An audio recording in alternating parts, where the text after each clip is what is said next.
As far as the first part of your question, as far as that tape recording, and first of all, I'm very upset at whoever took that footage because they didn't ask my permission. I didn't know I was being filmed.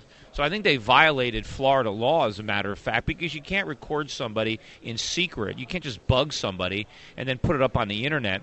So they take it out of their context. The woman that organized the event seemed genuinely upset that the Ron Paul people did not, embrace her event and that there were very few people there.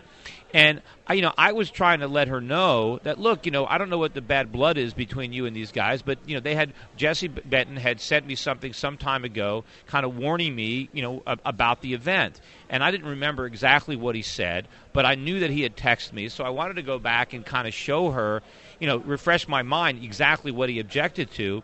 And they never told me not to do it. You can't do it. They just, gave me a heads up about it, and they thought that there were some people that were too fringy and they really weren't behind it. Because when they first invited me to it, I just assumed that they were all involved in it. I didn't even realize that the Paul people weren't involved. I don't stay in touch with them on a daily basis. But I showed her this text, and I brought it up because I wanted to remember exactly what Jesse had said to me. But I was trying to help her so she can understand, where they were, where the screw up was, so she could understand maybe to repair the relationship, figure out in the future, why they were objecting to that event.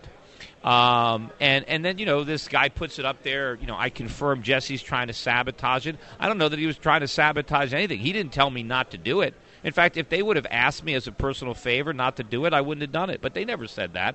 They simply said that, you might want to reconsider doing it. And in hindsight, it might have been a waste of my time to do it because there was basically nobody there when I spoke. I mean, there might have been 100 or 200 people there. And I did get an invite to speak at Ron's main event. But by the time they really got around to it, my son's birthday was yesterday. And there's no way I wanted to spend some time with him his birthday morning and the night before. I couldn't get in early enough on a flight to do it. I already had my tickets by the time they even asked me. So, I figured, all right, well, I'm speaking at the second event. I guess, I'd like to be at the other one too, but at least I'll speak somewhere. And it was disappointing to me, too, that there were so few people there, although I did run into a lot of people at this after party, although, not nearly as many as were at the arena where he spoke. But I did run into a lot of people and speak to a lot of the delegates.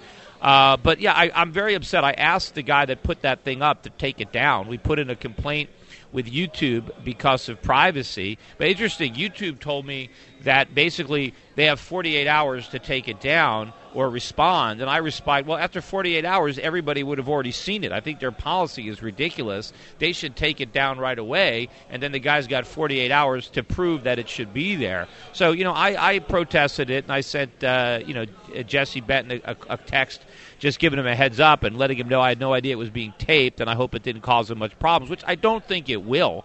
Although, again, the fact that the people that were at that event would put that up on their website maybe confirms that maybe Benton was right. I mean, I thought that was very unprofessional and unethical. And even the organizer of the event, they actually put that video up on their main site. And they finally took it down this morning because we protested. But they shouldn't have put it up. They should have realized I was talking to them in confidence. I was trying to help her understand what the problem was so she could probably reach out to the Paul camp and try to repair the damage. But instead, they probably just made it worse by putting this stuff on the Internet. Hey, that's it for this segment. We got a great guest coming up. Obama originally had this guy as the poster boy for success, and now his taxes are putting him out of business, and they've left him out in the wind to dangle. That interview coming up. Stick around.